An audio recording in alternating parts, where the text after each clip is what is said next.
Shalom, shalom, bienvenidos. ¿Cómo les va? Espero que muy bien. Coincidiendo con la invasión de Rusia a Ucrania 2022, fines de febrero, me quebré un pie.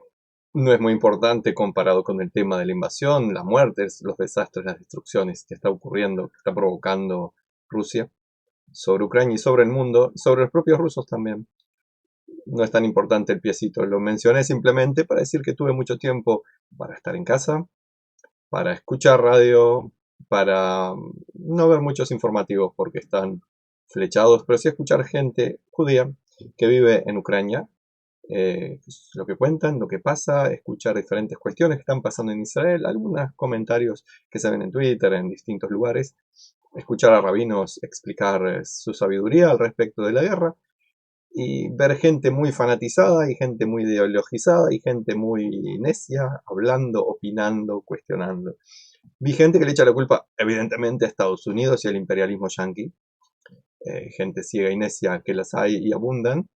Eh, Gente que le echa la culpa a la OTAN. Gente que ve a Putin como una víctima. Gente que ve a Putin como un héroe. Gente que mezclan cosas como Palestina y la invasión sionista, que nada que ver, ni invasión sionista, ni tienen nada que ver las defensas que hace Israel cuando es agredido por los terroristas que se hacen llamar palestinos, nada que ver con la invasión que está haciendo Putin, Rusia, sobre Ucrania y todos sus otros objetivos posibles. Pero la gente opina y hablan, y los que se suponen entendidos a veces no pueden decir cosas.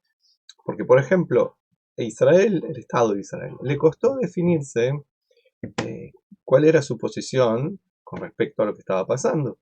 Era evidente que hay una invasión rusa, era evidente que había un pueblo que estaba siendo sacrificado por Rusia, no por el presidente judío ucraniano, por Rusia. Pero como una cuestión política y de defensa de Israel les costaba definirse porque el norte de Israel no está Siria, Rusia está controlando en esa parte. Así que Rusia, el imperio ruso, es vecino, de cierta forma, de Israel. Y ese imperio ruso le está dando permiso a las fuerzas de seguridad de Israel para que entren en Siria y hagan ataques preventivos de defensa. Y les permiten pasar y no agreden a los soldados israelíes. Hay todo tipo de convenios que si el gigante oso ruso se ofende, cosa que ya ocurrió, con el minúsculo David, puede provocar que una guerra enorme y espantosa venga desde el sur, desde el norte hacia el sur, atacando desde Siria y desde el Líbano contra Israel. Así que Israel no podía decir estamos en contra de Rusia, la invasión rusa, la guerra rusa, la masacre de los rusos o de Rusia sobre los ucranianos. No lo podía decir abiertamente. Tampoco se puede meter a enviar lo que piden algunos ucranianos, que el sistema de defensa israelí es tan eficiente, la cúpula de hierro, en parte porque no es te mando ahí un par de cositas que funcionan así nomás. Hay que pensarlo, instalarlo, hacerlo funcionar, tener a los técnicos capaces. Si caen en manos de los espías rusos, se convierte inmediatamente en información para Irán y para los terroristas palestinos para atacar a Israel. O sea, dejaría de tener la defensa Israel. No puede meterse en la guerra, ya dijimos, porque Rusia es un vecino y peligroso en el norte.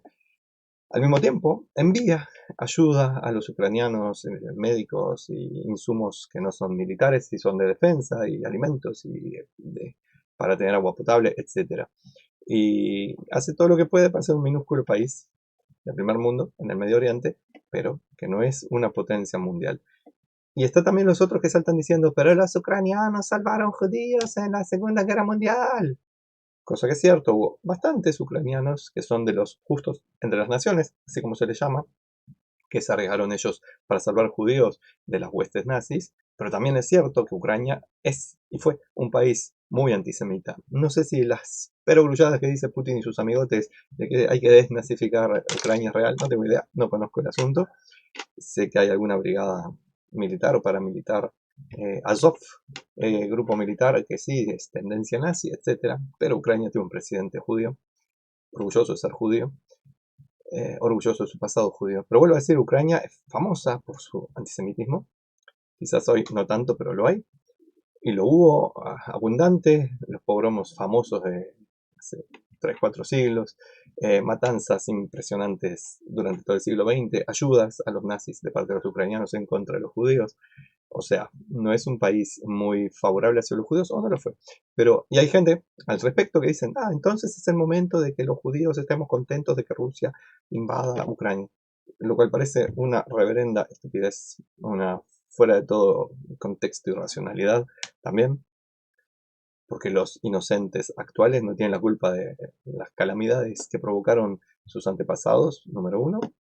Número dos, Rusia tampoco es muy amable con los judíos, ni lo fue, ni lo es. Si bien Putin tiene cariño hacia alguna persona judía, y hasta donde le conviene es amigo del Estado de Israel, hasta donde le conviene, Rusia no se caracterizó por ser un país amigo de los judíos ni tratarnos muy bien.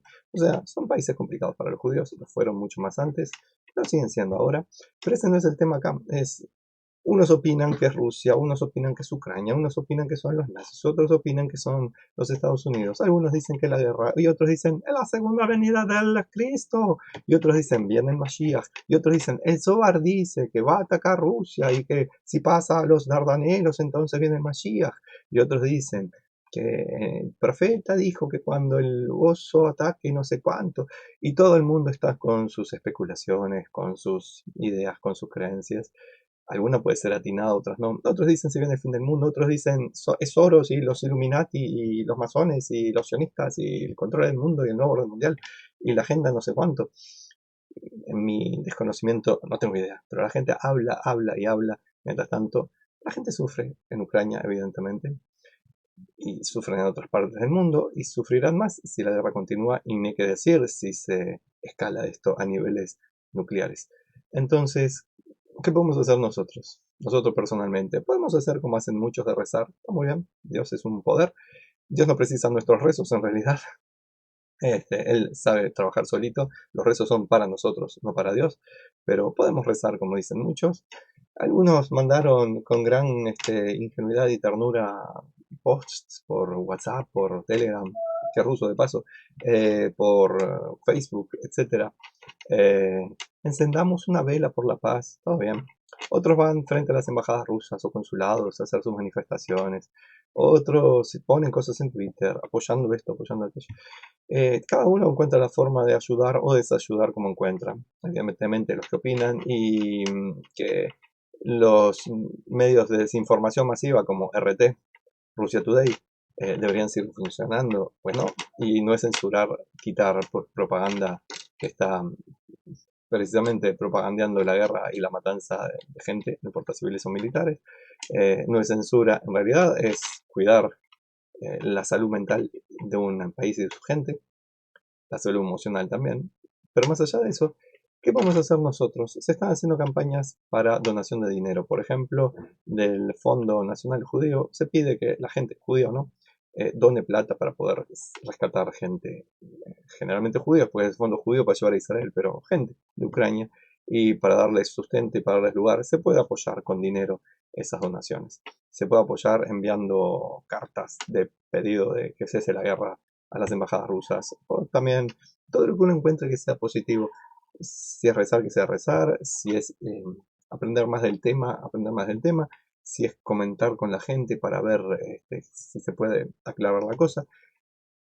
No sabemos cómo va a terminar, esperemos que sí sea con la pronta venida del Mashiach, pero tantas guerras hubo, tantas masacres, tantas muertes, y el ser humano no aprende. Europa no aprende, porque aquellos que pensaban que Europa la civilizada, nunca fue muy civilizada Europa, en el sentido de bondad y justicia, nunca le fue.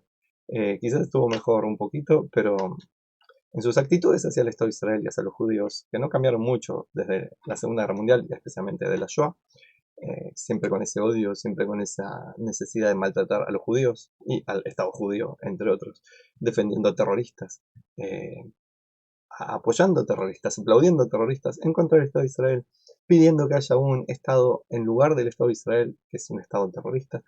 Tiene siempre sus complejas mentes y corazones las naciones europeas. Obviamente que no todos los individuos, obviamente ni todas las naciones, supongo, pero hay mucho ahí para trabajar, para poder rescatar la luz de la oscuridad. Y que es la guerra que se inició, y que supongo que no la queremos, se pueda encontrar algo positivo al final de ella. No sé qué, no se me ocurre qué, y sí se me ocurre que hay que hacer cosas para ayudar a los que están sufriendo y hacer lo posible para que la guerra termine y haya paz pronto y haya seguridad para toda la gente y se construya Shalom, que es lo más importante, bondad y justicia. ¿Qué más podemos hacer nosotros entonces? Escucho tus comentarios. De mi parte te deseo lo mejor, Shalom, bendición y especialmente vuelvo a decir Shalom.